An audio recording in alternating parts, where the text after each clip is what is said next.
wabarakatuh.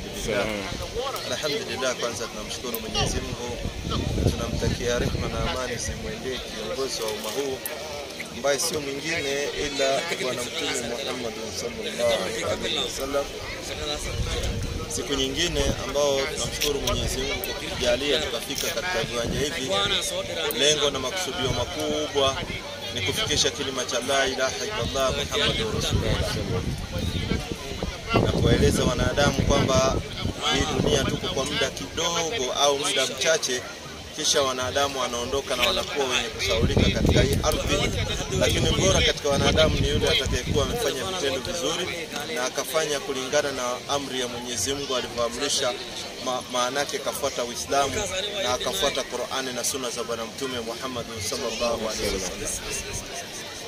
Mimi wananiita Salim, sijui wewe wanakuitaje? Joseph. Asante sana Joseph. Muislamu Kristo Joseph. Kristo kabisa Joseph. Asante. Hebu weka swali ya kwanza tulisikia ni gani? Manake nafasi ilmu hata ya kuwa Muislamu iko na nafasi ya kuuliza maswali pia iko. Hebu weka swali tulisikie. Swali langu la kwanza ni je, nyinyi mnaamini Muhammad na sisi tunaamini? Ni kweli? Je, nikifuata Muhammad nitapata faida gani na nikifuata Yesu nitapata faida gani? Haya, swali la kwanza. Hiyo ndio swali ya kwanza. Acha tumalize kwanza hilo. Sisi tunamwamini Muhammad na nyinyi mnasema mnamwamini Yesu. Na je, ukimfuata Muhammad unapata faida gani na ukimfuata Yesu utapata faida gani? Swali nzuri sana ambao umeuliza.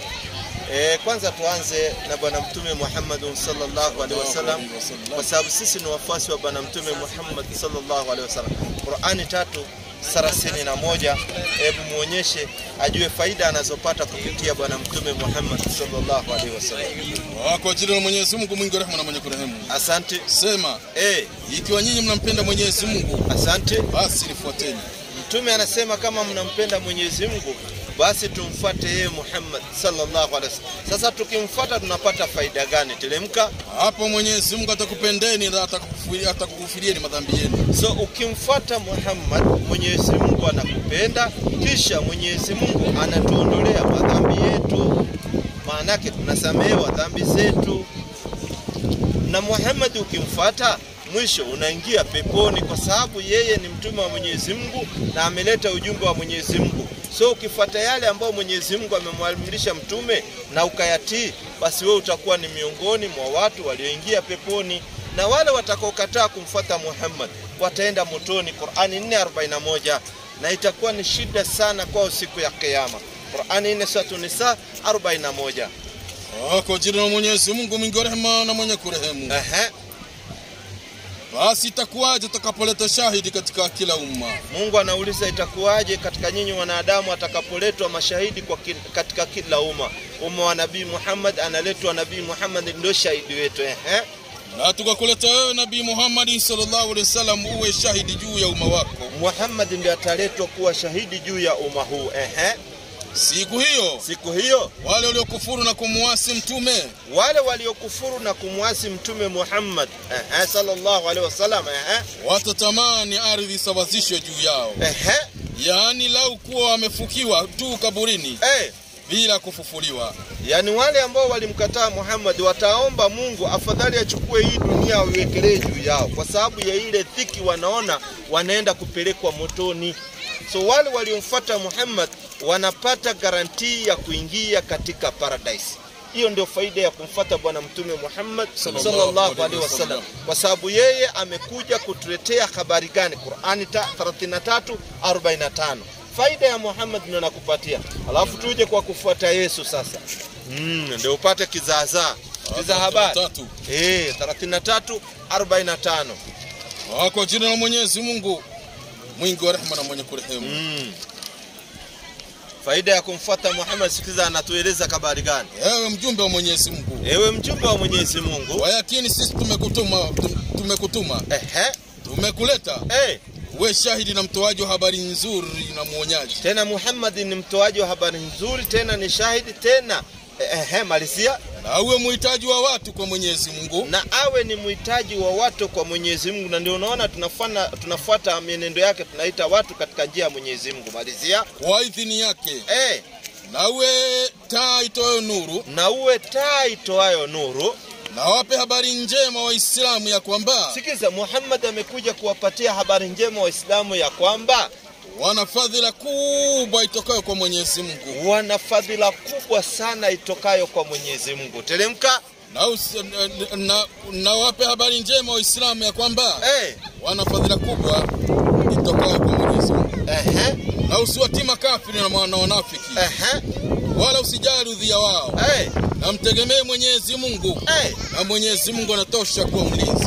Tulia. So Muhammad amekuja kutuletea habari njema ya kuwa sisi tuna fadhila kubwa mbele ya Mwenyezi Mungu. Umeelewa? Sasa kumfuata Yesu, si ndio umeuliza? Kumfuata Yesu na Muhammad. Sasa kumfuata Muhammad tumepata faida yake ni watu wataingia paradise. Lakini sasa kufuata Yesu na wewe ni Mkristo. Ndio na kwa Yesu nataka tumalizie na dua moja na iko tu kwa hiyo Qur'ani. Uniambie hivi. Hiki imani inasema Muhammad hajui kwenye atakoenda na hajui kwenye atakupeleka. Iko juu ya mahali. Kwa sababu pia nikiwa pale kama unajua mahali iko uniseme. Mahali atakupompeleka na yeye ndiye atakupompeleka.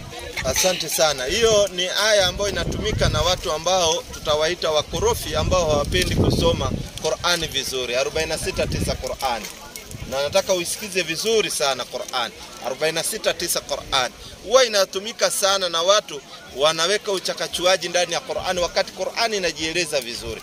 46:9 Qur'an ndio aya anayokusudia. Kwa jina la Mwenyezi Mungu mwingi wa rehema na mwenye kurehemu. Sema, mimi si kiroja mpya katika mitume. Asante. Wala sijui nitakavyofanywa mimi. Wala mtakavyofanywa nyinyi. Teremka. Sifuati ile iliyofunuliwa kwangu. Tulia. Sasa hawa wanaposoma hawamalizii. Mtume anasema sifuati isipokuwa yanayofunuliwa kwangu. Anasema mimi sijui nitakavyofanywa mimi wala mtakavyofanywa nyinyi. Sifuati ila yanayofunuliwa kwangu. Kwa sababu Muhammad angekuwa anajua kila kitu basi angekuwa yeye ni Mungu. Lakini yeye hasemi isipokuwa anafunuliwa. Alipofunuliwa ndio akaambiwa Waislamu wanaenda peponi na wasiokuwa Waislamu wanaenda motoni. So lazima kwanza afunuliwe.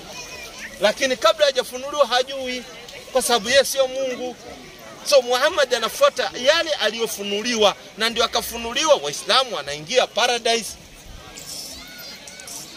Na bona akamwambia ajui kwenye kwa sababu lazima kwanza kwenye atakumpeleka. Kabisa kwa sababu yeye sio Mungu. Lazima afunuliwe na Mungu ndio ambiwe hawa watu wataenda paradise, hawa wengine wataenda Sasa yeye akisema mimi najua kila kitu, hakuna nabii alikuwa anajua kila kitu. Hata paradise yake, paradise ya Muhammad ni ya Mwenyezi Mungu. So lazima afunuliwe ndio ambiwe watu wa kuingia paradise ni hawa, watu wa kuingia motoni ni hawa. Kwa sababu yeye ni mjumbe wa Mwenyezi Mungu, anafuata yale aliyofunuliwa. So alipofunuliwa anasemaje 43:68 Qur'ani?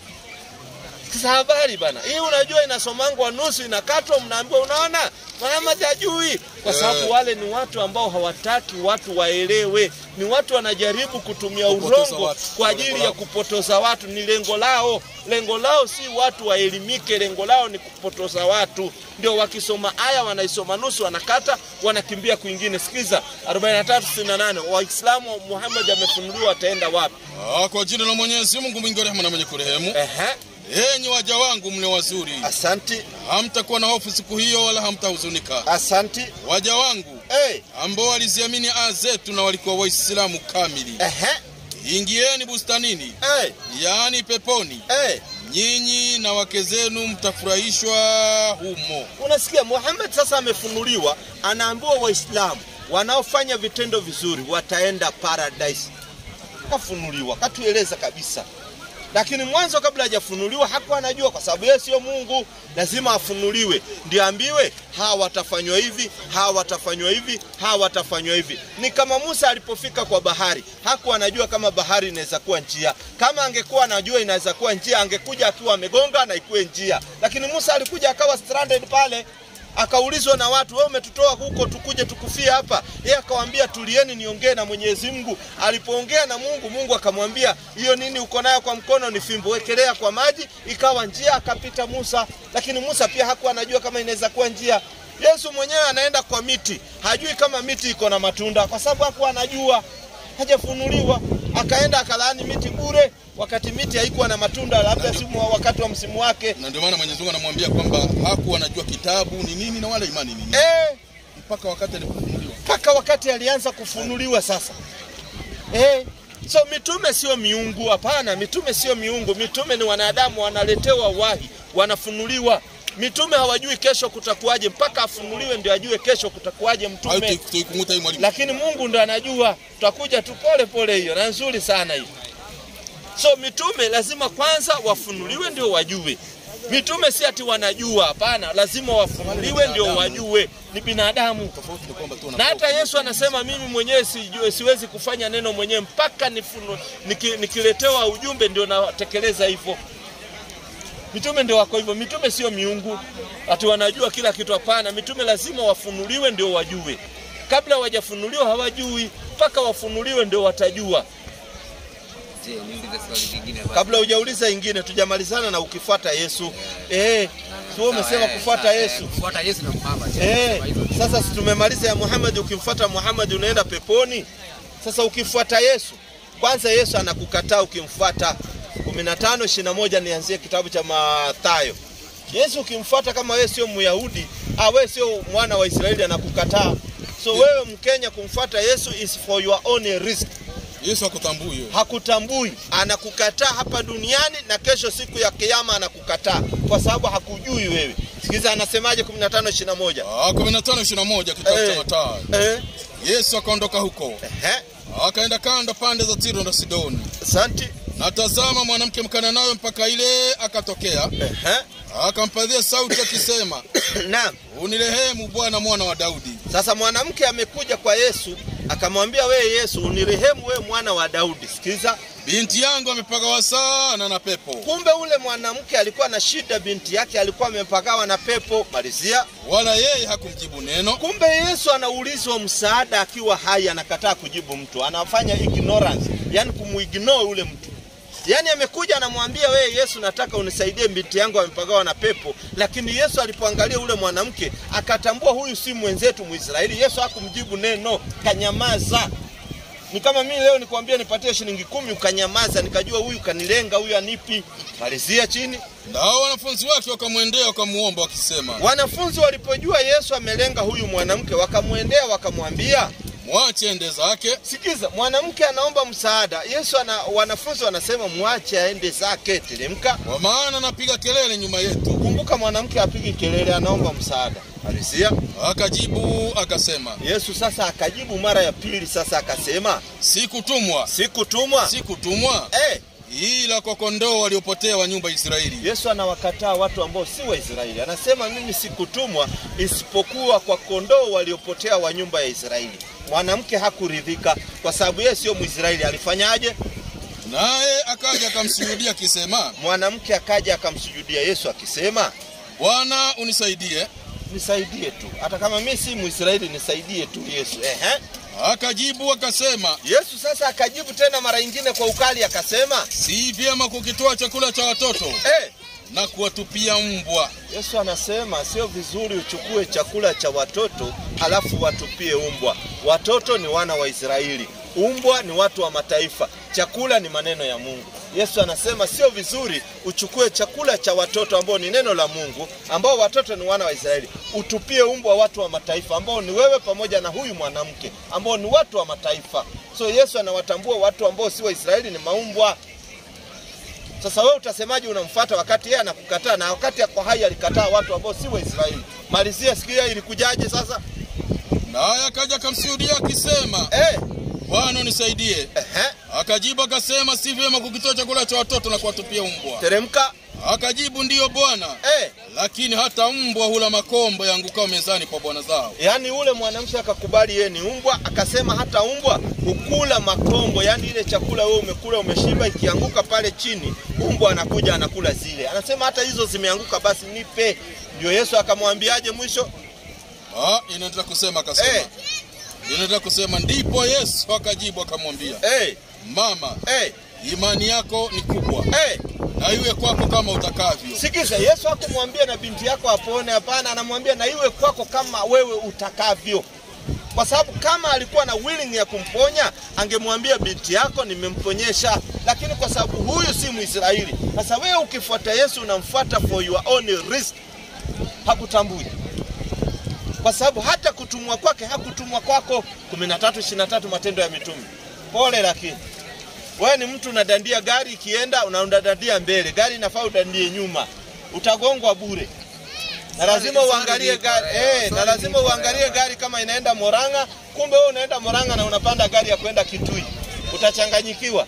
Sikiza habari. Inasema katika uzao wake mtu huyo. Katika uzao wake mtu huyo ambao ni Daudi anayezungumziwa, Mungu amewaletea Israeli mwokozi. Si Mungu amewaletea dunia mwokozi, hapana, amewaletea Waisraeli mwokozi. Na wewe si Mwisraeli, wewe Mkenya mwenzangu. Marisia. Yaani Yesu kama alivyoahidi. Kumbe Mungu aliahidi Waisraeli atawaletea mwokozi na akawaletea ambaye ni Yesu, lakini sio wewe Mkenya ukuletewa wewe.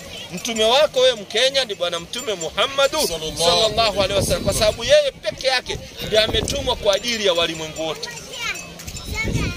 Upende usipende ndio haki ilivyo, na haki itabaki ikisimama bila. So kufuata Yesu ni for your own risk. Wala katika ufalme wa Yesu haupatikani wewe. 13:27 Mathayo. Pole sana. Hata katika ufalme anasema hamna mtu mwingine kuingia. Wewe unafukuzwa kabisa. Huwezi patikana mwe. So ufuata Muhammad. 19:27 kitabu cha Mathayo. Pole. Ndipo Petro akajibu akamwambia. Ndipo Petro alipoona hii mambo venye inaenda ya Yesu, akajibu akamuuliza Yesu swali. Tazama. Sisi tumeacha vyote tukakufuata. Tutapata nini basi?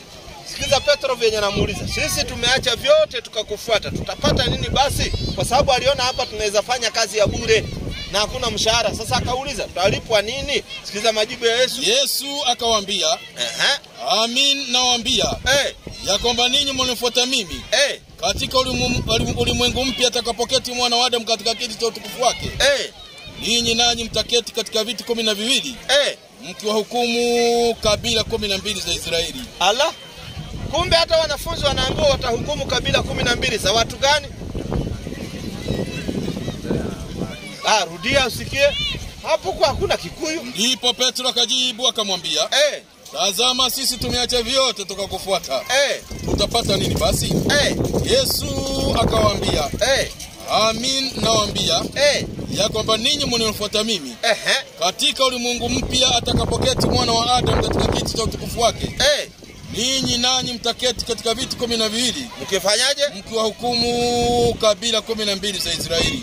Allah, kumbe hata wanafunzi watahukumu kabila 12 za watu gani? Waisraeli. Kikuyu upatikane. Pole, lakini hauko pale wewe. Wewe nafasi yako iko hapa. Qur'ani 7:158. Yaani nafasi yako iko huku ndio unapotea, nafasi yako unakimbia kwa wenyewe. Qur'ani 7:158. Kwa jina la Mwenyezi Mungu mwingi wa rehema na mwenye kurehemu. 7:158. Asema wewe Nabii Muhammad sallallahu alaihi wasallam, yenyi watu, hakika mimi ni mtume wa Mwenyezi Mungu kwenu nyinyi nyote. Muhammad ndiye ametumwa kwa watu wote. Kwa Arabu, wa Kikuyu, wa Jaluo, wa Kamba, watu wote wametumiwa Bwana Mtume Muhammad sallallahu alaihi wasallam. Ndio katumwa kwa ajili ya watu wote ili wewe usikose nafasi. Kwa sababu kwa Yesu kusafungwa. Sasa wewe ukimfuata Yesu unamfuata for your own risk na mahali huwezi pata nafasi. Hebu nisome ile maandiko inasema Muhammad yeye mwenyewe anamkataza, anasema yeye hakutumwa. Sehemu gani? Muhammad ametumwa. Sawa, sikatai hiyo yenye umesoma. Lakini si hata yeye mwenyewe anajisemea akasema yeye hakutumwa. Sijapata hiyo andiko. Mahali Muhammad anasema sikutumwa. Sijapata. Ukitaka nije nalo kesho nitakuja nalo. Hiyo kuja nalo kesho itakuwa mzuri sana hiyo. Hebu kuja nayo kesho manake hiyo hakuna. Salim. Hiyo sijaipata. Haya, tuulize swali lingine. Lete swali. Haya, je? Umeona kiongozi? Vipi? Tunakukaribisha. Nakukaribisha. Nataka kujua hivi. Sinikukaribisha tunaelewa. Lete maswali, usiwe na wasiwasi. Nataka nijue hivi. Yesu na Muhammad, katikati ya Yesu na Muhammad nani alitembelewa na majini? katikati ya Yesu na Muhammad nani alitembelewa na majini? Yesu ndiye alibebwa na shetani.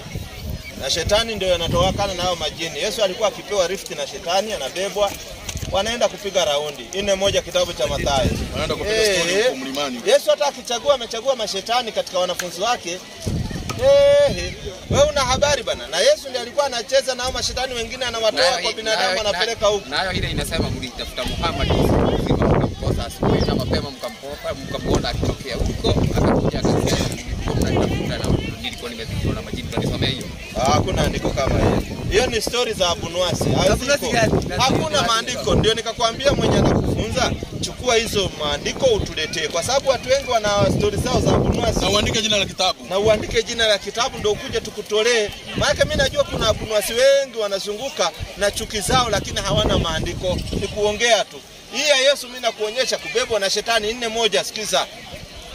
Inasema kisha Yesu alipandishwa na roho nyikani ili ajaribiwe na ibilisi. Teremka.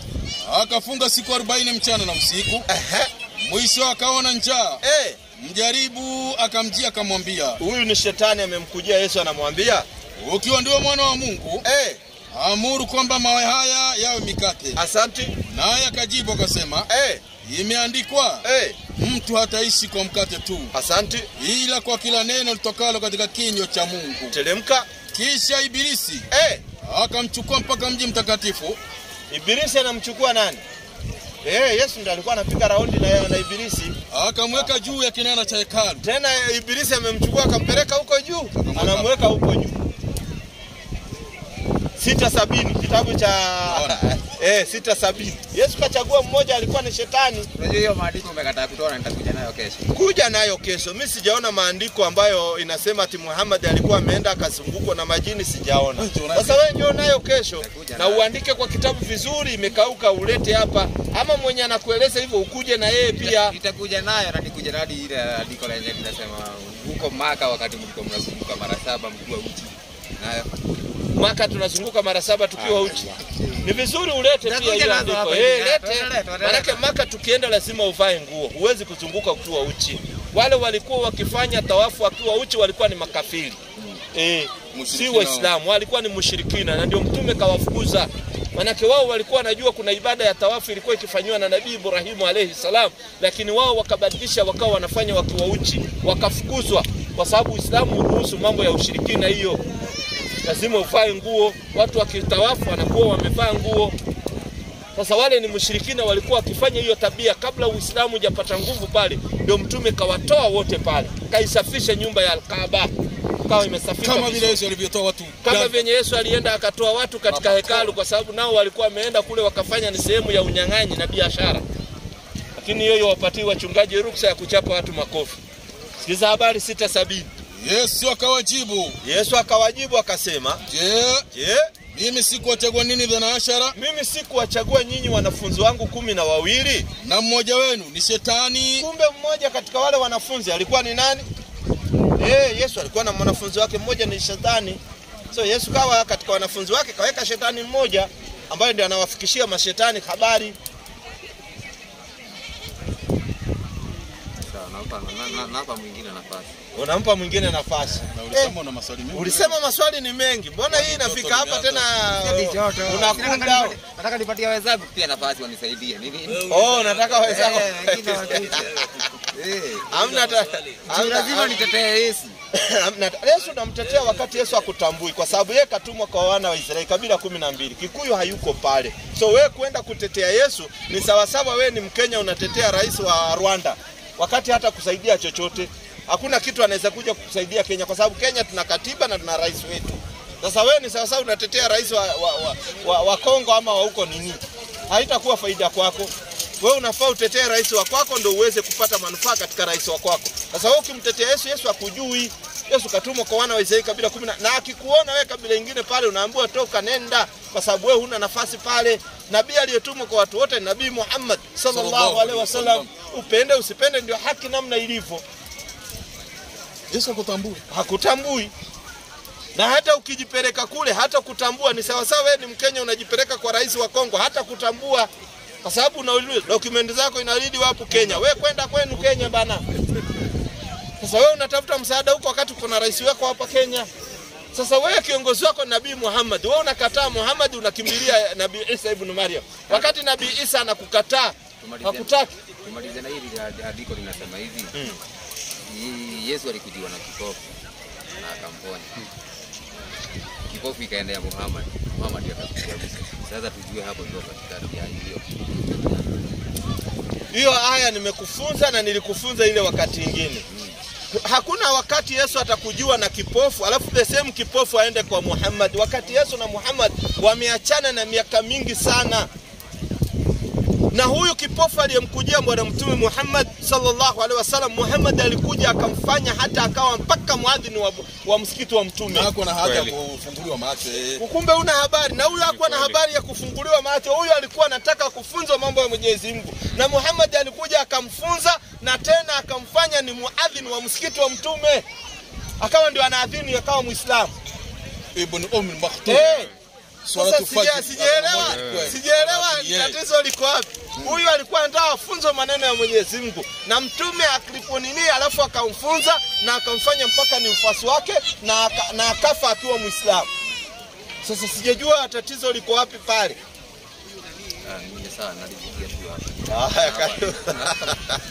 Lakini bado kesho karibu sana. Kesho niko inshallah biidhnillah, kesho niko. Wewe njoo na maswali yako yote ya mwage hapo. Naitwa Martin. Martin. Martin papa, Mkristo? Mkristo mwenyewe. Mkristo mwenyewe. Original. Kuna fake. Sio wale wa Kristo fake Asante sana. Sasa swali gani ungelikuwa nayo ya kupenda kuwauliza Waislamu? Kila wakati sisi tuko hapa na alhamdulillah tunafurahia kwa sababu watu wengi wanafungua macho. Swali gani ambao unakuanga nayo inasema nikipata Waislamu nitawauliza? Kwa niaba ya walimu mimi ndio nimesimama kwa leo. Lete hiyo moja, maana yake na mimi niko na nyingine moja kwako, ukimaliza yako yote na mimi moja ndio nijue hii Pasaka ni nini haswa. Kristo wote wanapenda kushiriki Sunday. Bwana nyinyi mnapenda kushiriki Friday.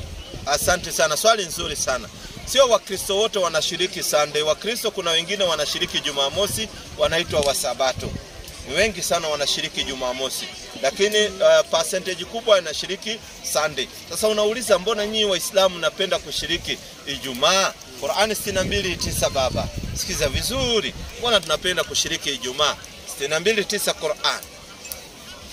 Kwa jina la Mwenyezi Mungu mwingi wa rehema na mwenye kurehemu. Asante. Enyi mlioamini. Enyi mlioamini. Ukiadhiniwa kwa ajili ya sala siku ya Ijumaa. Angalia hapa. Ukiadhiniwa kwa ajili ya sala siku ya Ijumaa. Ukiadhiniwa kwa ajili ya swala siku ya Ijumaa. Endeni upesi kumtaja Mwenyezi Mungu na acheni biashara. Kufanya hivi ni bora kwenu. Ikiwa mnajua hivi basi fanyeni. Malizia. Na itakapokwisha swala tawanyikeni katika ardhi mtafute fadhila za Mwenyezi Mungu na radhi yake, na mkumbukeni Mwenyezi Mungu kwa wingi ili msipate kufanya mabaya. Sisi ni Qur'ani inatuambia tukusanyike katika Ijumaa. Ila pia Qur'ani imetueleza kila siku tupatikane kwa msikiti.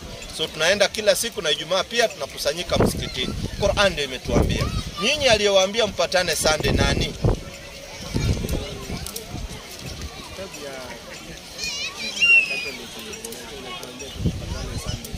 Kitabu ya Catholic ndio inawaambia mpatane Sunday. So sio kitabu ya Mungu ambayo inasema mpatane Sunday, ni ya Catholic. Catholic ni Mungu tu. Imeandikwa wapi? Je, Biblia ndio inasema watu wapatane Sunday ama kitabu ya Mathayo? Mathayo.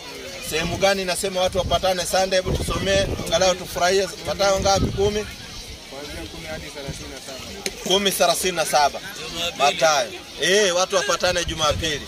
Manake itakuwa nzuri, manake siku nimeipata pia itakuwa nimepata elimu mpya pia. 10:37.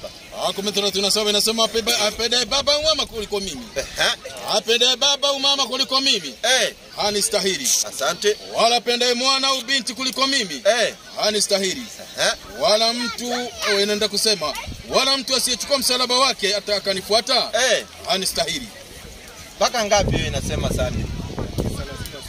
37 ndio hiyo amesoma. 37 soma na 38. Sifahamu vizuri lakini imetoka utaleta kesho. Kabla hujaenda swali lingine.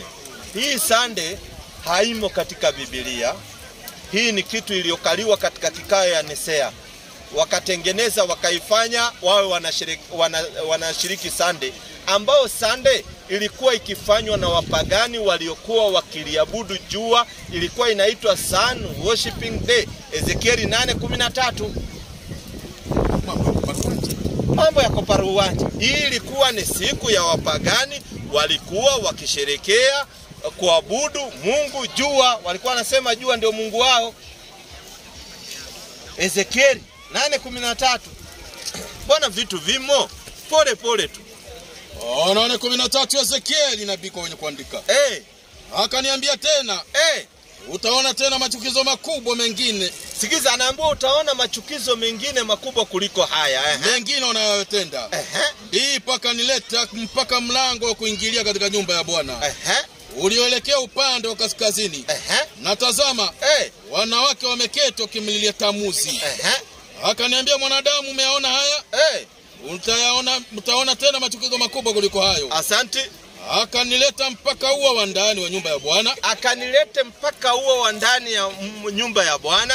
Na tazama, mlangoni pa hekalu la Bwana. Mlangoni pa hekalu la Mungu, kati ya ukumbi na madhabahu. Asante. Walikuwapo watu kama 25. Kulikuwa ni kama watu 25 wako pale. Wanafanyaje? Wamelipa kisogo hekalu la Bwana. Na nyuso zao zimeelekea mashariki. Nao wanaliabudu jua. Hawa walikuwa ni watu wanaabudu jua. Ilikuwa inaitwa Sun Worshiping Day. Walipoona sasa wameitengeneza katika kikao ya Nisea, wakatoa neno worshiping, ikabaki Sunday. Na ndio ikawa nyinyi mnaelekea pale. Na ndio ikaja ikatokea watu wengine wakaleta mtafaraku, wakasema hapana. Wao wakasema watakuwa wakienda Saturday, ambao wakajiita wa Sabato. Wakakataana na watu wa Jumapili walipogundua ni kuabudu jua. Ilikuwa ni kuabudu Mungu jua. Naabudiwa, si watu walikuwa wanaabudu kila kitu. Wewe mbona huna habari? Kwani nyinyi wa mbona wakati mtu akikufa anazikwa tu siku hiyo hiyo. Lakini sisi hao wengine wa Kristo tunazikwa wakati muda na baada ya wiki 2-3 hivi tunazikwa. Asante sana. Sisi tunazika mtu siku hiyo hiyo kwa sababu tunafuata sunna za manabii. Manabii walipokuwa wakifariki walikuwa wanazikwa siku hiyo hiyo. Manabii mtu alipokuwa kifa wao walikuwa wanasema mtu azikwe siku hiyo hiyo. Na nyinyi ili 5 Matendo ya Mitume muonyeshe baba. 5 Matendo ya Mitume kwenye kuandika. Anania aliposikia maneno hayo akaanguka akafa. Asante. Hofu nyingi kawapata watu wote waliosikia haya. Teremka. Vijana wakaondoka. Wakamtia katika sanda, wakamchukua nje, wakamzika. Teremka chini. Hata muda wa saa 3 baadaye. Hata muda wa masaa 3 huyu asa kufa na akazikwa. Muda wa masaa 3 mkewe akaingia. Mkewe akaingia. Naye hana habari ya hayo yaliyotokea. Kumbe mke wake hana habari bwanake asazikwa. Petro akamjibu. Niambie, mlikiuza kiwanja kwa thamani hiyo? Akasema ndiyo, kwa thamani hiyo. Petro akamwambia, imekuwaje hata mkapatana kumjaribu Roho wa Bwana? Asante. Angalia miguu yao waliomzika mmeo. Ipo mlangoni. Nao watakuchukua nje wewe. Watakuchukua nje wewe nawe. Mara akaanguka miguuni. Mara akaanguka miguuni pake akafa. Wale vijana wakaingia wakamkuta amekufa. Wakamchukua nje, wakamzika pamoja na mmewe. Ndio hiyo, watu walikuwa wakifa wanaenda wanazikwa. Hii story ya kuweka mwili kwa fridge imekuja na watu kutoka hapa Misri. Ndio walikuwa watu wakifa wanapaka dawa, wanaweka katika masanduku, wanahifadhi. So ni jambo ambalo limezuliwa, alafu wazungu wakaja na teknolojia wakaanza kuweka watu kwa mafriji. Mochari ni biashara. Mtu akifa anafaa zikwe. Lakini nyinyi kwa sababu wa Kristo hamfuate Biblia na hamuamini Biblia, ndio unaona mnaweka watu, alafu nyinyi mnazika watu na sanduku. Biblia haijasema watu wazikwe na sanduku, kwa sababu nyinyi ni wapinga Kristo na wapinga Biblia, ndio unaona mnafanya vitu vyenu kivyenu. Yesu mnaamini, mnasema Yesu alikufa, si ndio?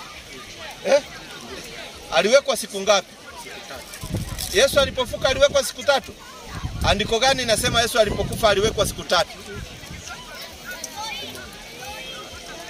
Andiko gani inayosema Yesu alipokufa aliwekwa siku 3 ama aliwekwa siku 1? Andiko gani? Fahamu vizuri kwa sababu nimeondoka sasa hivi kwa Biblia sana.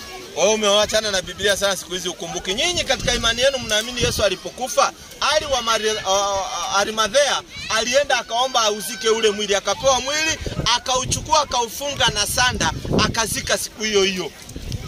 Na alifunga na sanda, hakuweka kwa sanduku. Lakini nyinyi wa Kristo kwa sababu ni wapinga Kristo, ndio unaona mnatumia sanduku.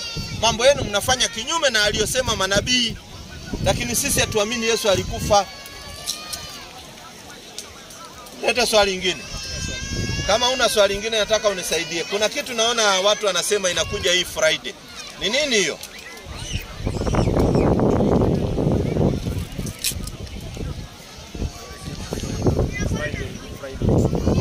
Good Friday kwani imekuwa kwani zile zingine zinakuanga bad Friday? Mbona hii inaitwa Good Friday? Ina mazulima gani? Ati Mungu alifufuka? Kwani Mungu anakufanga? Angalia hata yeye mwenyewe anacheka. Yaani hata ananiambia vitu haamini. Ati hii siku anakumbuka Mungu alifufuka Good Friday. Kwani Mungu anakufanga? Mungu aliyeumba mbingu na dunia anaweza kufa? Sasa Mungu akikufa nani atakuwa akiendeza mambo? Nani atatulisha? Nani atabaki duniani? Mungu akazikwa. Mungu anazikwa na binadamu walio, yani Mungu aumbe binadamu, alafu binadamu wauwe Mungu na wasike Mungu. Jehova wanyonyi huyo.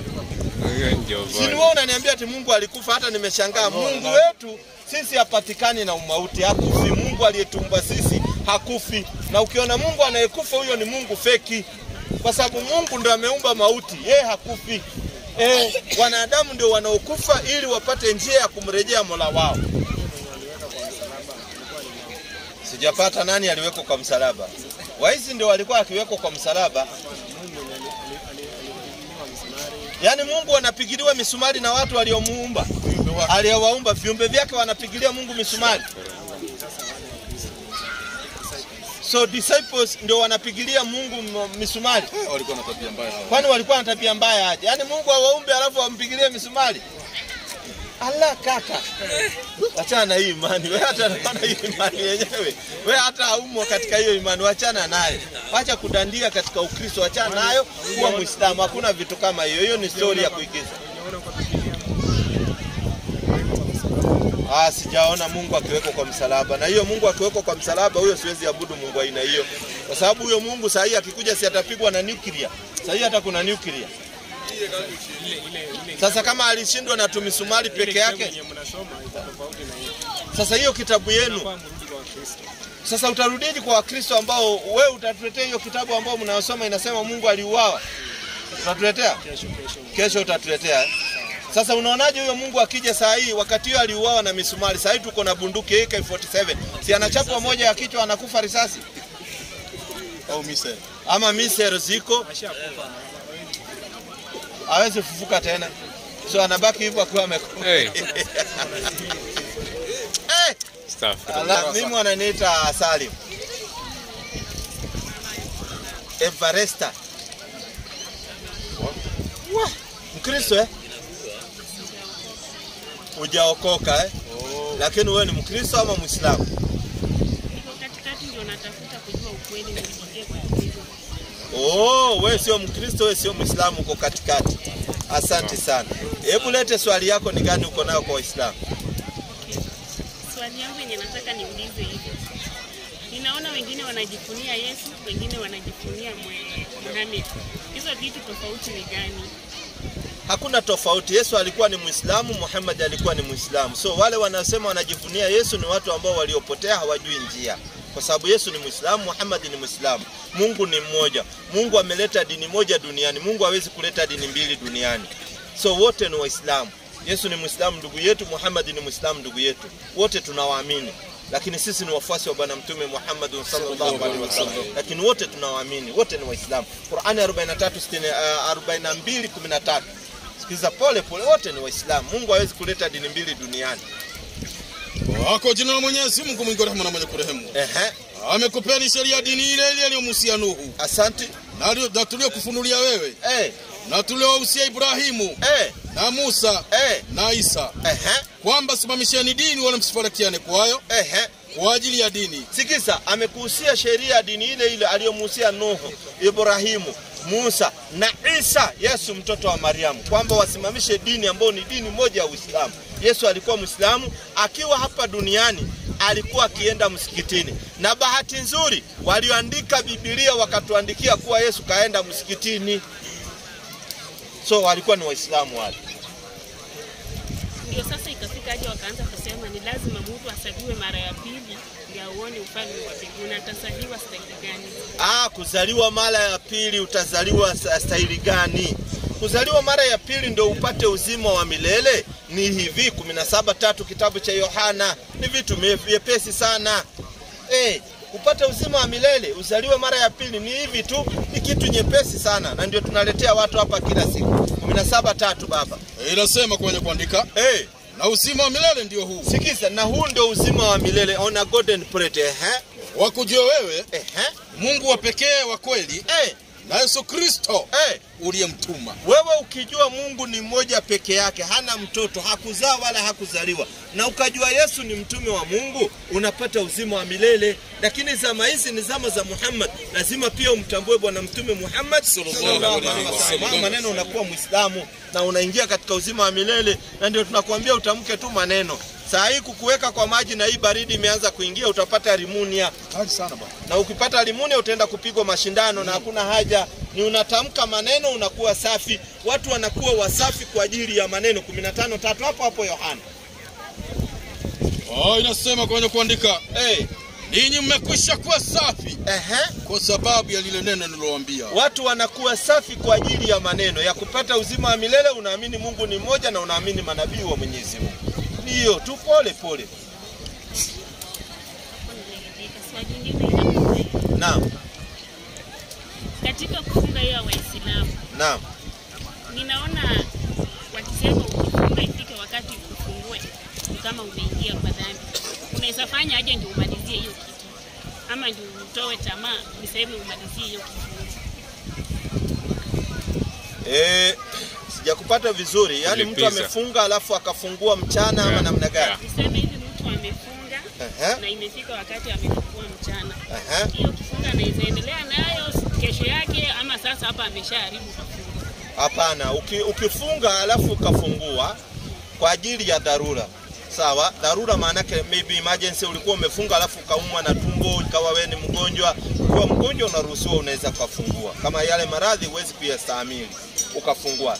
Sasa hiyo siku utakuja kulipa. Mungu asa kuambia ukifungua itakuaje. Qur'ani 2:185. Teremka mpaka chini usikie. Ukifungua utakuja kulipa kwa siku nyingine.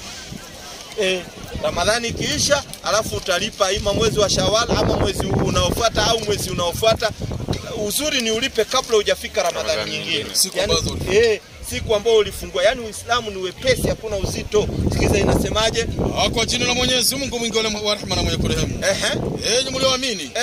Mmelazimishwa kufunga saumu kama alivyolazimishwa waliokuwa kabla yenu. Asante. Ili mpate kumcha Mungu. Teremka. Siku chache tu kufunga huko. Kwanza ni siku chache kwa sababu tunafunga 30 days alafu tunaongeza 6 tu Shawwal. Na atakayekuwa mgonjwa. Na atakayekuwa mgonjwa. Na atakayekuwa mgonjwa katika nyinyi. Au katika safari. Akafungua baadhi ya siku. Sikiza, ukafungua baadhi ya siku, na ndio umeuliza ukifungua itakuwaje. Mungu anakuambia ukafungua baadhi ya siku, utafanyaje? Basi atimize hesabu katika siku nyingine. Sasa wewe utalipa katika siku nyingine. Usuli ya Uislamu kila kitu kimeandikwa. Yaani wewe ukifungua baadhi ya siku katika mwezi wa Ramadhani utalipa katika siku nyingine. Maana yake utakuja ufunge katika siku nyingine kwa nia ya kulipa ile uliofungua katika Ramadhani. Malizia baba. Na wale wasioweza. Na wale wasioweza maana yake ni wagonjwa au ni wazee. Watoe fidia kwa kumlisha maskini. Unatoa fidia, unamlisha maskini. Yaani Uislamu iko nyepesi sana. Swali lingine inakuja. Leta. Sasa nataka niridhike na nyinyi kuliko kusikia ufunuo wa watu. Hakuna shida, wewe lete swali yoyote umesikia. Mtu akikufa mnamtoa vitu za ndani. Hizo vitu zinatolewa zikienda wapi? Asante sana. Yaani watu wanasema Muislamu akifa anatolewa matumbo, vitu vya ndani. Hii ni kitu dadangu, ni kitu inaitwa propaganda. Ambao ni porojo ambazo hazimo. Na lau ungelikuwa unaishi karibu na Waislamu, tungekuita wakati moja, wakati labda mwanamke amefariki, uje ujionee wanawake wakimuosha, kwa sababu wanawake wanamuosha pale. Hamna chochote kinachotolewa. Maiti analalishwa hivi, anamwagiliwa maji na kitu inaitwa kama jagi hivi. Anamwagiliwa, anaoshwa na wanawake wenzake. Alafu anafunikwa katika hapa nini ya uchi yake vizuri, anawekelewa kitambaa, anaoshwa. Pande ya kulia anaanza, wanamgeuza, pande ya kushoto wanamuosha vizuri pole pole. Hamna kutolewa chochote katika tumbo. Watu wanaetolewa vitu katika tumbo ni watu wanaopelekwa mochari, kwa sababu mochari kuna kitu inaitwa postmortem. Postmortem ukiraruliwa tumbo ndio wanatoa vitu katika tumbo mochari huko. Lakini kwa Uislamu hakuna. Hii ni propaganda ilikuwako. Hata mimi niliambiwa hivyo kabla sijasilimu, nikaambiwa ukisilimu ukifa utatolewa matumbo yote ya tumbo. Ni uongo. Haiko katika Uislamu, haiko. Tena watu wanaoshewa vizuri watu wakiwaona, lakini kama ni mwanaume, wanaume wanaingia, kama ni wanawake ndio wanaingia pale. Anaoshwa vizuri, wakimkafini ndio wanapeana kwa wanaume. Hakuna kitu inayotolewa katika tumbo ya maiti, hamna. Na anapeana kwa wanaume wakati anaswaliwa na kupeleka kuvizikwa sasa. Yani anaoshwa vizuri na wanawake wenzake, hakuna chochote kinachotolewa. Alafu anafungwa na kitambaa vizuri nyeupe, anakafiniwa, alafu anachukuliwa, anawekwa katika jeneza, anapatiana kwa wanaume, wanambeba, wanampeleka kaburini, wanazika, jeneza inarudi pale pale msikitini. Manake ile sio sanduku ya kwenda kuzika huko, inabeba kila mtu. Hakuna, hiyo ni uongo. Na hiyo hiyo mchanga yenye wanachotanga wakiweka chini ya kitanda penye amelalishwa, hiyo inakuanga ikifanya kazi gani? Wakati anazikwa pale, yani mchanga inatengenezwa na matope hivi, anawekelewa. Akiwa baada ya kwa nyumba, kuna mchanga mwingine na unapatanga iko chini ya kitanda hivi yenye kwa amelala. Sijaona mchanga. Labda uwe ni nyumba ya mchanga mko nayo. Sasa nyumba ya mawe utapata mchanga wapi? Kuenda za zingine sasa huku kama hujaiona ushago huku. Ushago unajua ni nyumba za mchanga, ni nyumba za matope. That means ukuta yake ni matope nini. So wakati mtu anaoshwa, kwa sababu ya ile maji kumwagika chini, utakuja utaona kama kuna matope pale mchanga. Utadhani ni kiwekwa, sio kuwekwa, ni ile maji ikitiririka. Ile maji alikuwa anaoshwa nayo. Kama hakuna josho mahali, kwa sababu sasa hii Nairobi ukifa mtu anaoshewa kwa josho, kuna kitu inatengenezwa inaitwa josho, anawekelewa pale ambao imewekwa simiti vizuri. So hautaona mchanga yote mahali popote. Lakini huko ushago mimi najua watu wanaoshewa kwa nyumba, kwa sababu hakuna mahali ya kuoshea. Sasa pale kwa nyumba chini ya kujawekwa simiti, nyumba yenyewe ni ya matope. So ikimwagwa maji lazima akitolewa utapata kuna matope yako pale. Sio matope yamemwagwa, ni ile maji yaliyomwagika ndio yanasababisha yale matope. Daka kidogo bado iko mbali. Ndio hiyo. Mbona nyinyi mko na siku zenu za kusherehekea wanaita dini Christmas ya Uislamu, na ikifika December Ukristo wanasema hiyo Christmas yao? Hizi siku ziko na kitu gani? Asante sana. Na dada na kujibu hiyo. Alafu hiyo propaganda sio hiyo peke yake. Wewe hata umesikia ndogo. Mimi niliambiwa hata mtu akitaka kusilimu anaenda anatolewa suruali, anainamishwa, anapigwa na mayai 7 zilizooza. Hiyo ndio propaganda imejaa huku mtaani. Mimi nilikuwa naambiwa ati wewe ukitaka kusilimu ati unapigwa na mayai 7 iliyooza, ati lazima tena yapasuke. Hiyo ni propaganda, kwa sababu mti mwenye matunda ndio hurushiwa mawe. Wasajua Uislamu uko na matunda ndio wanarushia mawe. Sisi tunasherehekea kitu inaitwa Idi. 50 piga fanusi yake. 51 Qur'an piga fanusi yake aone. Sisi Waislamu tunasherehekea sikukuu inaitwa Idi. Nyinyi mnasherehekea kitu inaitwa Krismasi. Hii Krismasi ni nini? Nitakuonyesha pole pole bila wasiwasi. Sikiza, sisi tunasherehekea Idi. Hii ni sura ambayo Mtume akiisoma sana katika hafla kubwa. Yaani hii sura ya 50 Mtume alikuwa akisoma sana katika hafla kubwa. Ukisikia hafla maana yake ni sherehe kubwa na swala kubwa. Na swala kubwa kama sala za Idi. Unasikia kama sala za Idi. Idi Mtume alikuwa akija, watu wanasherehekea katika Idi. Waislamu tunasherehekea sikukuu inaitwa Idi. Sasa Wakristo mnasherehekea sikukuu inaitwa Krismasi. Krismasi ni mwizi aliachiliwa kutoka gerezani. Sasa nyinyi mnasherehekea kuachiliwa kwa mwizi gerezani. Sio sikukuu ambayo Mungu ameamrisha. 52:31 Yeremia. Na Idi tunasherekea baada ya Ramadhani. Unaona? Ndio tunasherekea Idi. Au Dhulhijja, watu wakienda kuhiji tunasherekea Idi. Tena kwa raha zetu bila wasiwasi. Kiza hasa hii nayo Christmas yenu. Hata ikawa katika mwaka 37 kwa misho kwake Yehoakimu mfalme wa Yuda. Ilikuwa ni katika mwaka wa 37, ni 52:31 Yeremia. Ilikuwa ni katika mwaka wa 37. Sasa tuko 2025. Katika mwezi wa 12. Tena ilikuwa ni mwezi wa 12. Siku ya 25 ya mwezi. Tena ilikuwa ni 25th December. Nini kilichotokea? Evil-Merodaki mfalme wa Babeli katika mwaka wa kwanza wa kumiliki kwake. Akamuinua kichwa chake Yehoakimu mfalme wa Yuda. Akamtoa gerezani. So 25th December ni mwizi aliyetolewa gerezani, au mfalme alikuwa amefungwa kaachiliwa kutoka gerezani. Venye sisi tuko na kitu tunaita, ilikuwa inaitwa Kinyata Day, sasa inaitwa Mashujaa Day. Yaani watu waliachiliwa 7 Kapenguria. So kule mtu aliachiliwa na nyinyi mnasherekea mnasema ni Yesu kuzaliwa. Na hakuna. Saa hii mumeweka sikukuu inaitwa Good Friday na Easter Monday. Haiko katika Biblia. Hakuna kitu inaitwa Good Friday katika Biblia, hakuna kitu inaitwa Easter Monday. Kama kuna mchungaji au askofu atupe andiko moja katika Biblia inayosema kuna Good Friday au kuna kitu inaitwa Easter Monday. Hizi zilikuwa ni sikukuu za wapagani. Haiko katika Biblia. Hapo nauliza hivi, mbona Waislamu wanachukia kitu inaitwa nguruwe?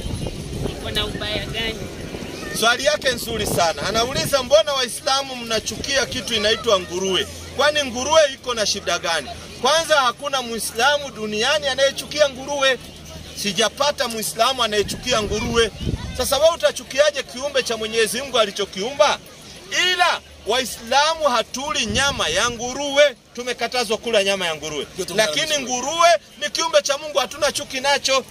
Lakini hatuli nyama ya nguruwe kwa sababu Mungu amekataza tusile nyama ya nguruwe. 6:145 Qur'ani. Sikiza, Mungu ndiye ametukataza tusile nyama ya nguruwe.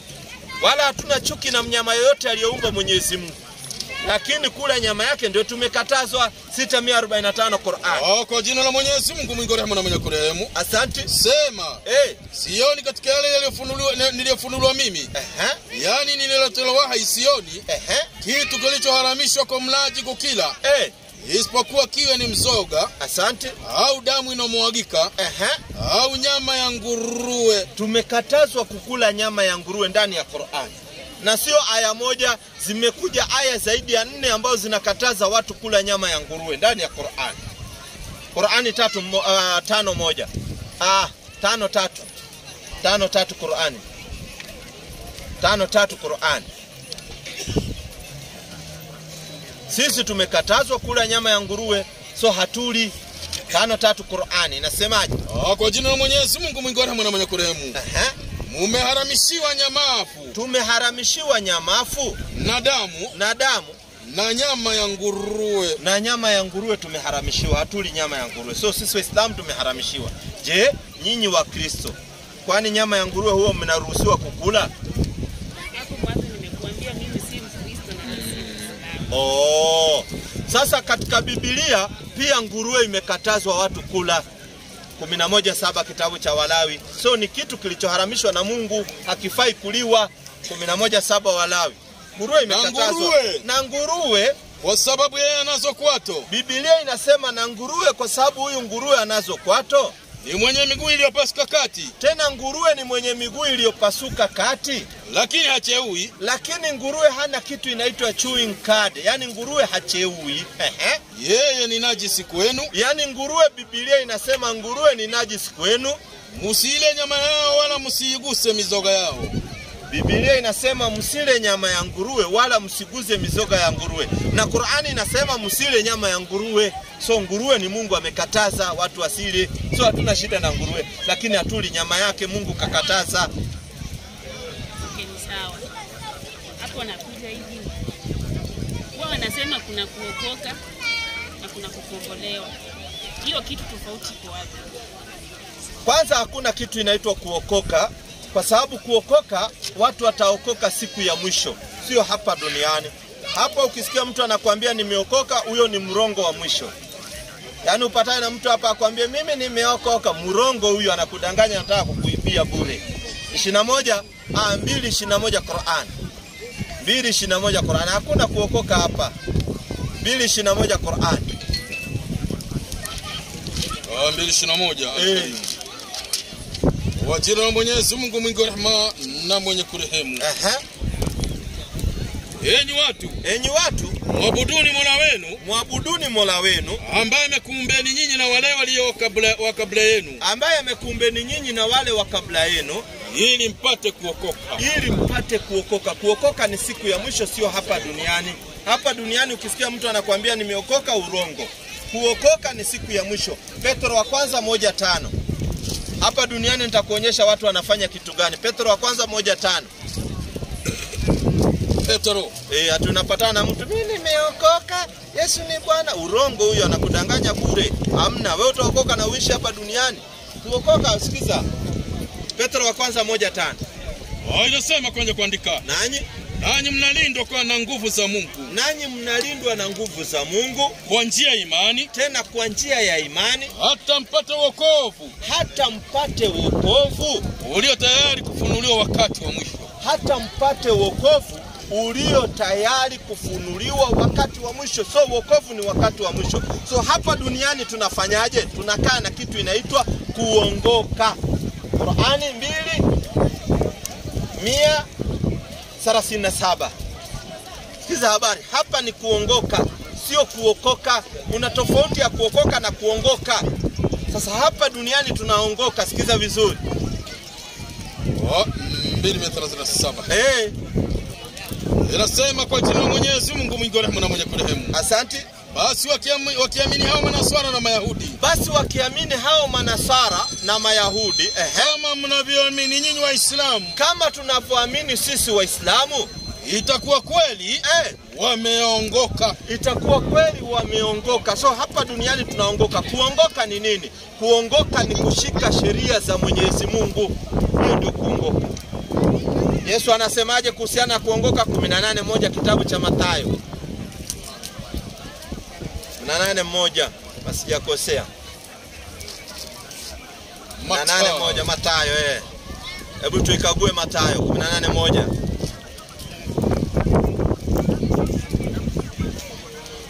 Inasema saa ile wanafunzi wakamwendea Yesu akisema, ni nani basi aliyemkuu katika ufalme wa mbinguni? Yesu ameendewa na wanafunzi wanamuuliza, ni nani aliyemkuu katika ufalme wa mbinguni? Sikiza majibu ya Yesu. Akaita mtoto mmoja akamweka katikati yao. Yesu akachukua mtoto mmoja akaweka katikati yao, akawaambiaje? Akasema, amina nawaambia, msipoongoka. Sio msipookoka, angalia. Yesu anasema msipoongoka. Watu wanabadilisha. Tumeokoka. Yesu hajasema kuokoka.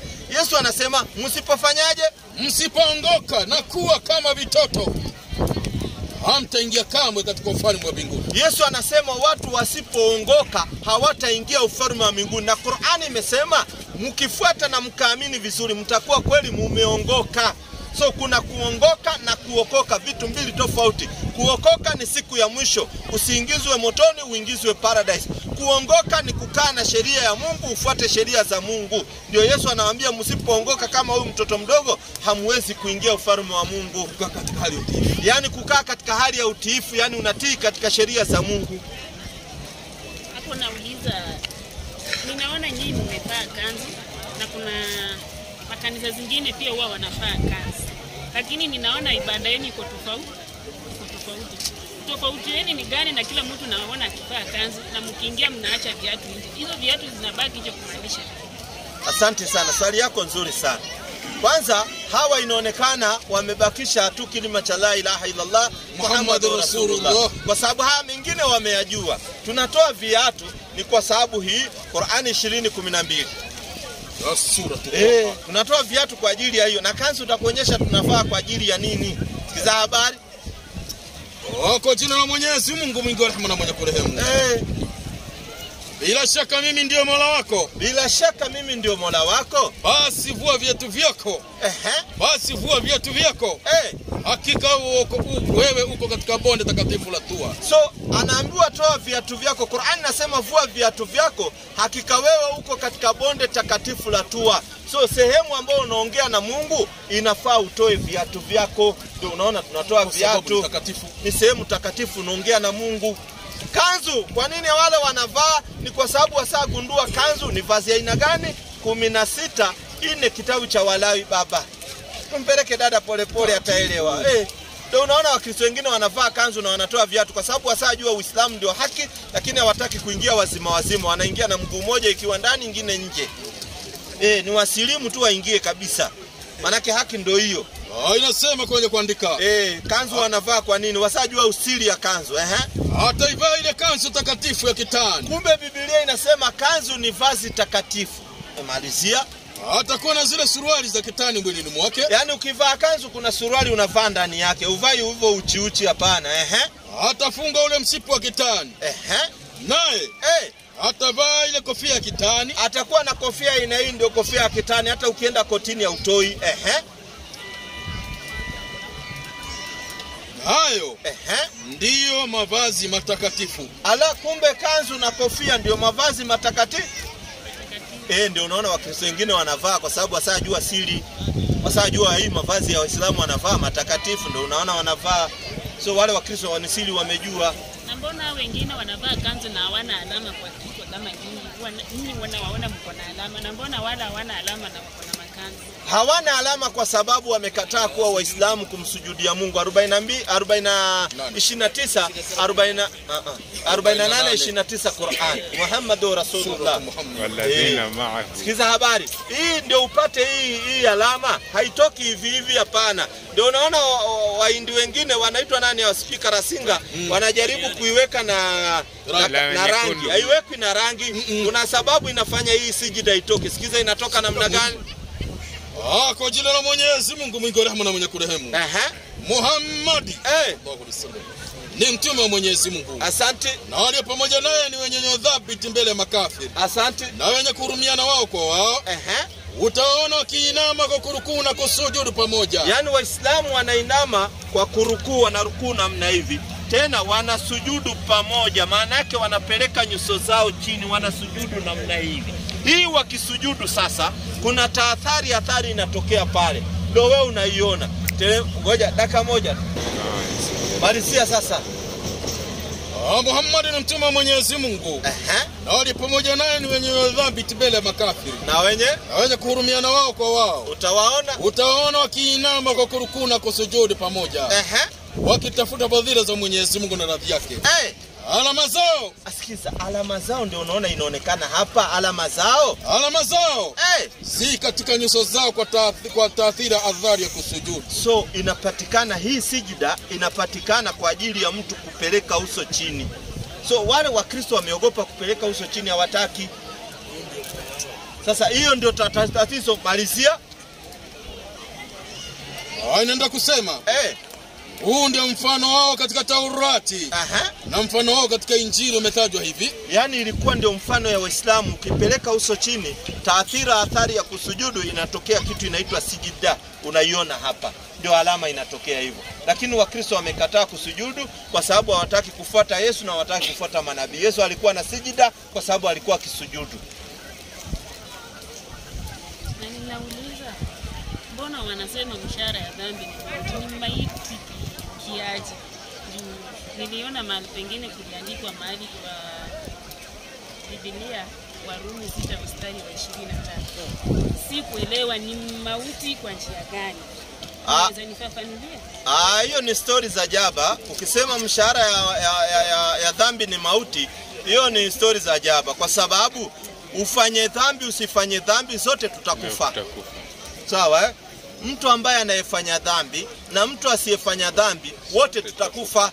So ukidanganya watu ati mshahara ya dhambi ni mauti ni urongo, kwa sababu asiyefanya dhambi anakufa. Au wachungaji si wanakufa mnawazika tu? Si tunaona wachungaji wakifa anazikwa. Sasa atakwambiaje mshahara ya dhambi ni mauti wakati kila mtu anakufa? Mshahara ya dhambi ni kwamba utaenda kuingizwa katika moto wa Jehannam. sio mauti. Na wale watakaoingizwa katika moto wa jahanamu hawatakufa, watabaki huko milele. Na wale wataingizwa katika janna ambao ni paradise, watakaa humo milele.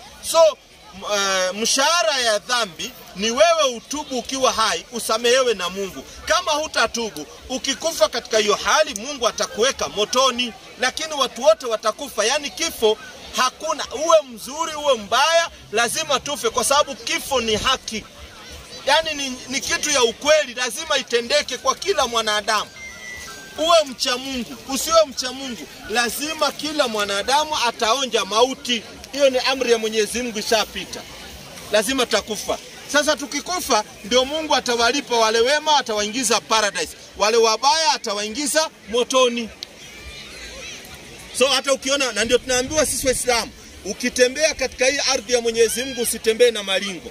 Wangapi wamepita katika hii ardhi ya Mwenyezi Mungu leo wako chini ya mchanga, na sisi tunaishi kwa muda mdogo kisha tunakufa. So hii dunia tumeletwa lengo na makusudi tumwabudu Mwenyezi Mungu. So sote tuwe wazuri tuwe wabaya tutakufa, lakini atakayeenda kuingia paradise, sasa hapo ndio kuna kazi, ni yule aliyefanya vitendo vizuri, na yule aliyefanya vitendo viovu ndiye atapelekwa motoni. So mshahara wa dhambi ni wewe utubu ukiwa hai, Mungu anakusamehe. Uzuri ya Mungu wetu ndio hiyo, anakusamehe. Lakini ukifa hali ya kuwa hutaki kufanya tauba kwa Mungu, basi Mungu atakupeleka katika moto wa jahannam, atakuadhibu huko. Na sio wa shetani, ni moto wake. Na huyo moto sio wa shetani. Unajua kuna watu wanakudanganya, tutaenda kwa moto wa shetani, hana cha chake. Hata yeye kuishi, shetani anaishi kwa rehema ya Mwenyezi Mungu. 17:9 kwanza Qur'an. Sura Isra. 17:9 teremka mpaka chini asikie. Wewe unadanganywa ati mshahara ya dhambi ni mauti. So wewe usipofanya dhambi utakufa tu kaka. Yaani sote tunakufa, zote hiyo ndio njia yetu. Tunaondoka hii ardhi, tunakufa. Lakini mshahara wa kufanya dhambi ukikataa kutubu ni motoni. Sikiza habari inasemaje? Kwa jina la Mwenyezi Mungu mwingi wa rehema na mwenye kurehemu. Hakika hii Qur'an inaongoza katika njia iliyonyooka kabisa. Teremka. Na inawapa habari njema Waislamu wafanyao vitendo vizuri. Ya kwamba watapata malipo makubwa kabisa. Na inatoa habari kwamba wale wasioamini akhira tumewaandalia adhabu yuumizayo kabisa. Asante. Na mwanadamu huomba shari kama vile aombavyo heri. Asante. Kwani mwanadamu ni mwenye pupa kutaka jambo. Tulia. Yani tunaambiwa na wale ambao wasioamini hii Qur'an na maneno yake, Mwenyezi Mungu amewaandalia adhabu ambayo yuumizayo, ambayo ndio hiyo kuwekwa katika moto wa jahannam, ambayo ni adhabu ambayo inaumiza kwa mwanadamu. So ni wewe utubu wakati uko hai, Mungu akusamehe madhambi yako na uwe Muislamu. Ukifa kama wewe sio Muislamu, utaenda motoni. So ni sharti uwe Muislamu. Hakuna njia nyingine. There is no any shortcut ya kuingia peponi. Yani wewe ukae wiki mzima ati unaenda kuabudu Mungu siku moja, na kuabudu Mungu unaenda unakaa chini kwa viti kwa starehe yako, alafu unakaa unapigiwa story, alafu kama hotelini, alafu unatoka unaenda nyumbani, ati wewe uingie peponi. Mtu anayeamka kila siku mara 5 kwa siku kuomba tauba kwa Mungu aachwe nje, wewe uingie mara 5 kwa siku. Sitakuwa hiyo ni dhuluma? Kila siku mara 5 mtu anamuomba Mungu msamaha. Hivi wewe mtu akioga kwa siku mara 5 na mtu mmoja anaoga kwa wiki mara 1, nani anaweza kuwa safi? Mwenye anaoga kila siku. Yani wewe unaoga wiki siku moja alafu uwe msafi? Mtu ambaye anaoga kila siku mara 5, asubuhi ameoga, saa 7 ameoga, saa 10 ameoga, saa 12:30 ameoga, saa 2 ya usiku ameoga, alafu wewe unakaa tu hivyo hivyo ati utaoga Sunday tu siku moja, ati na uwe ndio msafi kuliko hakuna kitu kama hiyo. Usafi wakati huo ndio unavaliwa. Ati kanguo kasafi ndio unavaa wakati hakuna. Sisi kila siku lazima unatubu kwa Mungu, kwa sababu kila wakati unamkosea Mungu kwa njia unayojua na nyingine hujui. Kuna kitu inanichanganya. Sasa hiyo inakuchanganya, lete tuchanganywe. Viongozi wa dini wao wanasema hawaruhusiwi kukaa na bibi 2 ama 3. Na mbona Waislamu nasema mnaruhusiwa kukaa hata na bibi 10 kwa sababu Uislamu? Asante. Unajua hao viongozi wengine hawana nguvu. Unajua nguvu labda ndio hawana. Nguvu za kiume zimeenda. Sasa hawana nguvu. Sasa wanajitetea hivyo. Unaona Sasa kwa sababu hawana nguvu wanajitetea tu namna hivyo. So sio kupenda kwao. Mimi najua ni nguvu labda hawana za kiume ndio wanajitetea hivyo. kuoa sisi Waislamu haturuhusiwi wake 10. Na kuoa kuna utaratibu wake. Sio kuoa tunaoa tu kwa sababu umeambiwa uoe, hapana. Sikiza Qur'an nasemaje 4:3 katika sura An-Nisa, alafu sikize vizuri, kuna utaratibu wake. Inasema kitu gani? Kwa jina la Mwenyezi Mungu mwingi wa rehema na mwenye kurehemu. Na kama mkiogopa kutowafanyia uadilifu mayatima, basi ogopeni vile vile kutowafanyia uadilifu wanawake. Asante. Basi oeni mnaowapenda katika wanawake, maadamu mtawafanyia insafu. Asante. Wawili, au watatu, au wanne tu.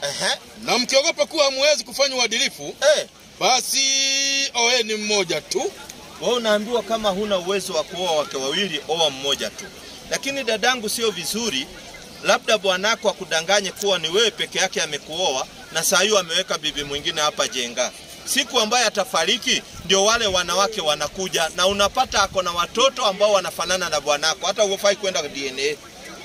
Unaona Kwa hakuna sasa, hiyo inaitangwa uzinifu. Badala hiyo uzinifu ataenda apate ukimwi ya kuletee. Afadhali aoe mke akuambie mko wawili, wewe unajua tuko wawili, huyu bwana yetu ametuoa tukiwa wawili, kama ana uwezo. Kama hana uwezo, na uwezo lazima awe na uwezo wa kukimbia. Kusema kukimbia, wewe unajua wewe mtu mzima.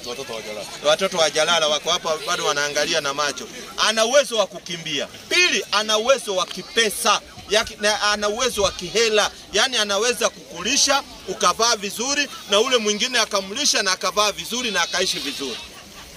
Kama itakosekana ana uwezo moja katika hiyo, yeye ana uwezo wa kukimbia peke yake, hafai kuoa wawili kwa sababu atawalisha na nini?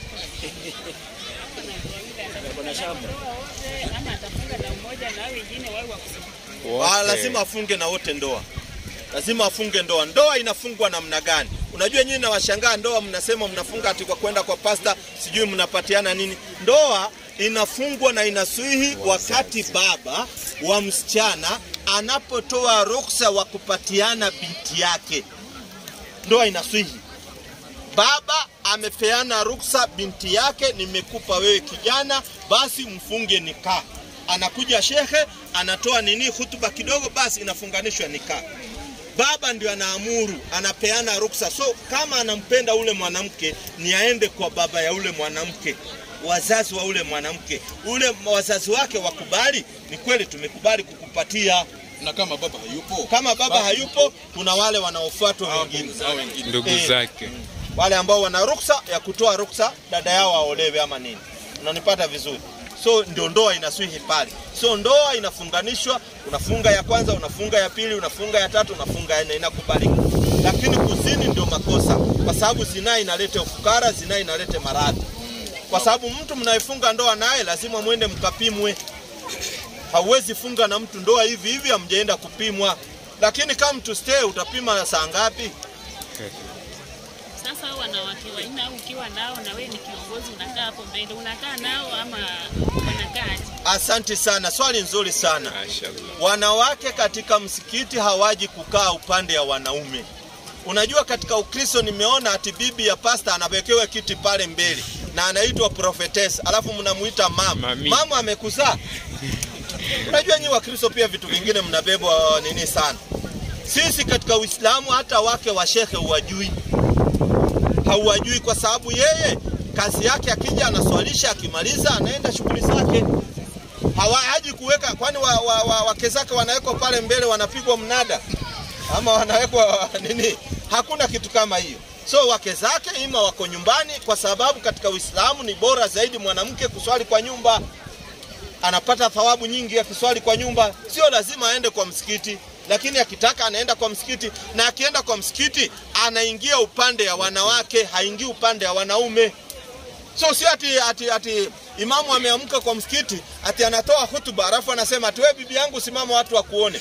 Kwani bibi yake anaonekana na watu ili apeleke wapi? Hiyo ni hatari na ni uzinifu hiyo. Wewe unaonyesha wanaume bibi yako si ndio wataanza kuendelea. Unaonyesha watu mali safi. Yani mali yako ndio unakuja kutangaza. Sisi tumekatazwa hata kutangaza mambo ambayo Mwenyezi Mungu amekufadhilisha. Kwa sababu kuna kitu inaitwa ain, watu wako na kijicho. Wewe sio kwenda kuambia watu mimi ninatembea na Range Rover. Mimi kuna husuda, watu wana hasad. Sio unaenda kutangaza niko na proti 20, hiyo kwanza ni pride. Unataka kuonyesha watu wewe ndo una uwezo gani? Wakati hizo vitu unatembea nao kwa muda, wengine watakuja kutembelea. Nyumba uliojenga nzuri ukikufa wengine wanakuja kuishi. Hii ni vitu ya dunia. Ufai kwenda kutangazia watu. Msikitini kuna jaa matajiri na msikitini kuna jaa matajiri, unampata mtu amemiliki madhahabu hapo msikitini lakini huwezi jua. Kimya. Hawezi zungumza. Kwa sababu hiyo ni mali aliyempa Mwenyezi Mungu, sio ya kufanya kiburi. Labda akiwa na nini yake anataka kutoa zaka, anatafuta maskini anamwambia shika hii 1,000,000 nenda ufungue biashara endelea na maisha yako. Asaidia maskini. Lakini sio kusimama kutangaza ati mimi nitafanya hivi, mimi ni tajiri. Wewe utajiri yako, utajiri gani uko nayo? Kitu kidogo Mungu amekupa. Wewe binadamu umezaliwa hali yakiwa ukiwa uchi na unaondoka duniani ukiwa uchi, hauondoki na chochote. Tena ulipozaliwa unaoshwa na ukiondoka duniani unaoshwa. Maana yake hakuna kitu unabeba. Mali yote unaacha hapa duniani. Yaani wewe nguo kila kitu ulipata hapa unaacha hapa. Kwa sababu hiyo vitu sio yako, wengine wanatumia. Wewe umeacha banki milioni 20. Hiyo milioni 20 wengine wanastarehe nayo. Kwanza kama wewe ni mtu wa kutoka Western wanachinja ng'ombe huko wanasherekea na hizo ng'ombe zako. Fadhali ungekula ukiwa hai. Ya mwisho. Lete ya mwisho. Mbona mnasema wanawake wakiwaletea chakula lazima wawe na kitambaa? Pasipokuwa na kitambaa unasikia hapo uji. Anakuanga uji hata na amevama. Asante sana. Anakuwa uchi kwa sababu lete Biblia hapa. Wakorintho wa kwanza 11:5. Nywele ni uchi. Sikiza 11:5 Wakorintho wa kwanza. Lazima mwanamke akilete chakula awe amejifunika vizuri na hata akitembea venye wewe umejifunika hivyo. Sikiza 11:5. Wakorintho wa kwanza 11:5. 11:5 nasema 11:5. Kila mwanamume asalipo bali kila mwanamke asalipo au anapohutubu. Yaani mwanamke anaposali au anapohutubu, anapozungumza na watu, labda amelete kanywaji ama nini, bila kufunika kichwa chake. Bila kufunika kichwa chake yule mwanamke, Biblia inasema bila kufunika kichwa yoibisha kichwa chake. Yaani Biblia inasema unaibisha kichwa chako, lazima ufunike, na wewe ndio ukajua ukweli ukafunika kichwa. Mashaallah. Maana wewe umebaki shahada. Sasa lazima ufunike, uvae vizuri. Sikujua nimefunika tu kwa sababu ya baridi. So wewe ulikuwa umeweka baridi, kumbe maandiko yanasema wewe unafunika kila siku, sio kwa ajili ya baridi. Sasa nilitaka kujua ni kwa nini. Tunafunika kwa sababu mwili ya mwanamke yote ni uchi. Yaani mwanamke mwili yake yote ni uchi, isipokuwa yale ambayo inadhihirika. So inafaa unajifunika, unakaa vizuri. Nywele ni miongoni mwa mapambo. Ni mapambo ya mwanaume. Wanaume wanapenda sana kuchezea nywele. Ndio unaona mwanaume mkikaa na yeye anashika nywele, alafu nywele yani isipokuwa watoto wa jalala zina mambo mengi sana. Ndio maana unakuta zina gharama kubwa, zina gharama kubwa. Inatengenezwa kwa wingi sana kwa sababu iko na mambo mengi sana. Ina siri kubwa, ina siri nzito. Mbona Wakristo wanabatiza watu kwa maji mengi na au Waislamu wanasilimu staili gani, na mbona hao wabatizi kwa maji mengi? Swali nzuri sana. Nipe imprimanto hapo nimalizane na hiyo swali yake. Waislamu wanasilimisha watu kwa sababu kusilimu ni kutamka maneno machache. Qur'ani 3:18. Karibia hapa nimalizane na hiyo. Na nikuonyeshe mbona Wakristo wanabatiza watu. Kwa sababu Kristo ulitoka kwa watu fulani. Maswali ya kiuhakika dada hapo nayo anaangusha kuangusha. Sikiza habari. Mbona Waislamu wanasilimisha 3:18 Qur'an? Tunasilimisha watu kwa sababu ya hii. Kwa jina la Mwenyezi Mungu mwingi wa rehema na mwenye kurehemu. Mwenyezi Mungu ameshuhudia kwamba kuna abudiwe kwa akila yetu. Na ndio tunaambia watu la ilaha illa Allah. Hapana apasaye kuabudiwa kwa haki isipokuwa Mwenyezi Mungu. Ndio tunasilimisha watu hivyo. Sio kama wachungaji au baba kurinaya wontakeria na kuingiza kwa maji. Riba saika unaingizwa kwa maji, tena unaweza ingizwa kwa maji ukapata limuni tena nzito. So sisi tunasilimisha watu. Malizia na hiyo haya, malizia hiyo haya. Mwenyezi Mungu ameshuhudia kwamba hakuna abudiwe kwa akila yetu. Asante. Na malaika na wenye elimu wote wameshuhudia hayo. Na malaika na wenye elimu. Sasa ikiingia kwa wenye elimu ndio watu ambao wamejua ndio wanasilimu. Sio kila mtu anaweza silimu. Ukiona mtu hajasilimu hana elimu, kwa sababu tunaambiwa na wenye elimu ndio wanaosilimu.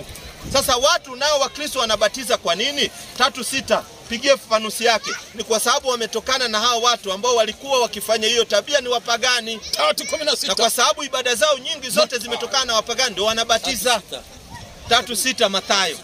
3:6 Mathayo. 3:6 Mathayo. Nipigie commentary yake. 3:6. 3:6. Commentary iko hapa. 3:6 iko hapa, inakuanga hapa. 3:6 Ibada. Angalia sasa dada hapa. Ibada ya kutosa mwili majini. Sasa hiyo ibada ya kubatiza watu, ya kuweka watu ndani ya maji, ni mfano wa utakaso. Wanasema ni mfano wa utakaso, yani purification, au wa kujitengeneza upya. Au wanasema born again, Ibada kama hiyo ya kubatiza watu ilijulikana na kutendeka katika dini za kipagani. So ukiona watu wanaobatiza ni wapagani, na ndio unaona Uislamu si upagani, ndio hatubatizi watu. Kwa sababu ubatizo ulikuwa unafanyika na wapagani. Sasa watu wenye wamesilimu na wenye wamebatiza, roho zao zitaenda tofauti kwa sababu wanafanya tofauti. Hapana, wote wakifufuliwa watakuwa katika uwanja moja. Wale waliosilimu wanaingizwa paradise, wale ambao hawakusilimu wakabatizwa wanapelekwa motoni, kwa sababu Mungu hakuwafundisha hilo. Ni wao wamejiwekea, na ndio unaona ubatizo wenyewe wamechanganyikiwa ni ubatizo gani. Ukienda kwa Katoliki hawawezi kukuingiza kwa maji, wanakunyunyusia maji hapa. Mimi nilikuwa huko Katoliki hakuna kuingizwa kwa maji. Ukienda kwa wengine kutoka Western wanatengeneza bendera mbili, unapita katikati unaambiwa umebatizwa. Ukienda kwa wengine wanatengeneza swimming pool, wanajaribu kitu inaitwa commit suicide, kuingiza mtu katika ndani ya maji, kwa sababu katika maji hakuna oxygen, unataka mtu afe, hata suffocate. Mtu anaweza kusuffocate ndani ya kafa. Wewe unafaa ushikwe na DCI kwa sababu ni mtu na roho mbaya, unataka kuua binadamu wenzako. Unamuingiza ndani ya maji ya suffocate. Ndio hiyo ni makosa. Sasa kuna wa moto. Watu wenye wamesilimu wanapenda kukaa na wachawi kwa kitu. Hiyo kitu ni ukweli ama ni uongo? Hebu rudia vizuri, kwa sababu ya kusuffocate naona kuna watu wanatetea, na kuna mchungaji mmoja sahihi ako jela kwa sababu alienda pale Tana River akajaribu kubatiza watu, kumbe hakujua Tana River kuna mamba ziko pale. Alipoteremsha mtu kwa jina la Baba, mamba akaanza safari. Aliposema kwa jina la Mwana, mamba akachukua mwendo, na mamba anaenda kwa maji kama risasi. Aliposema kwa jina la Roho Mtakatifu, alichomoka na kichwa. Sasa hii ana safu kifungo kwa sababu alicommit kuua mtu, kwa sababu DCI hawakutaka kujua. Wewe ndio umeweka mtu kwa mamba. Nani alikuambia? Anacheza na chakula. Unacheza na chakula, jaribu uende ile inaitwa Tana River. Hiyo Tana River kuna mamba. Tena hatari. Unauliza Waislamu ati ni wachawi. Hebu rudia. Sijasema Waislamu ni wachawi. Asante, umesemaje?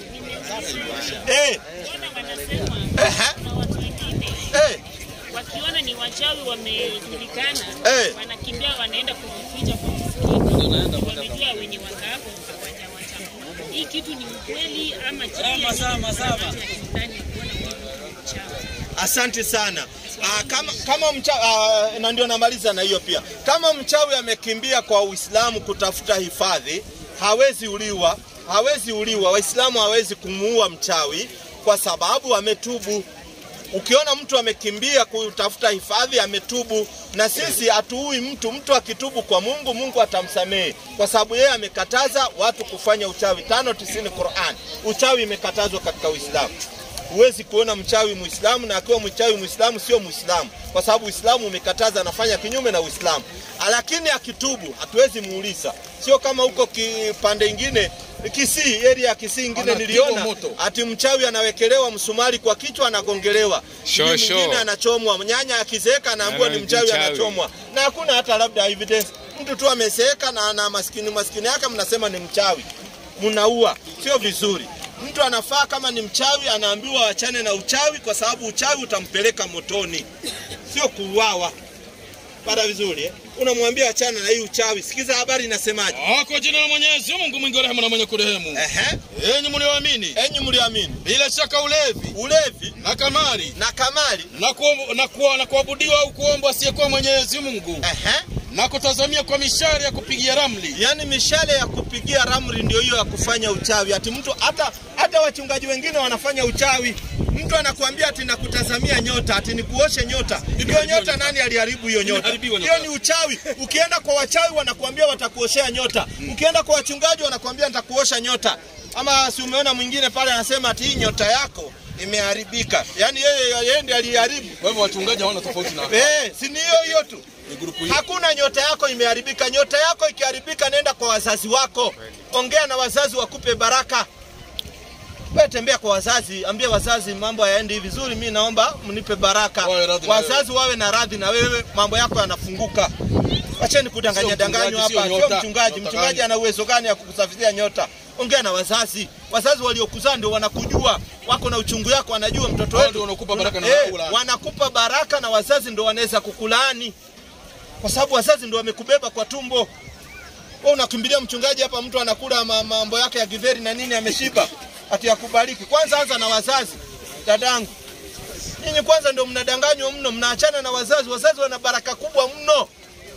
Yaani Mwenyezi Mungu ameshikanisha. Yaani ukimwabudu Mwenyezi Mungu na uwatii wazazi, wewe umefaulu. Sio utii mchungaji. Bana, mchungaji kazi yake ni kupanda mbegu na anakuwekelea makofi. Na hizi kulani. Poleni na kindo wa Kristo. Hata sisi poleni sana wa Kristo. Haya kumbe. Kesho mapema inshallah. Asalamu alaykum warahmatullahi wabarakatuh. Alhamdulillah, tumeshukuru. Muda nao umeenda. Aliyekuwa na waka hapo. Ule atakuja kesho atalete maswali mapema. Mapema kesho mtu alete maswali tunamalizia inshallah.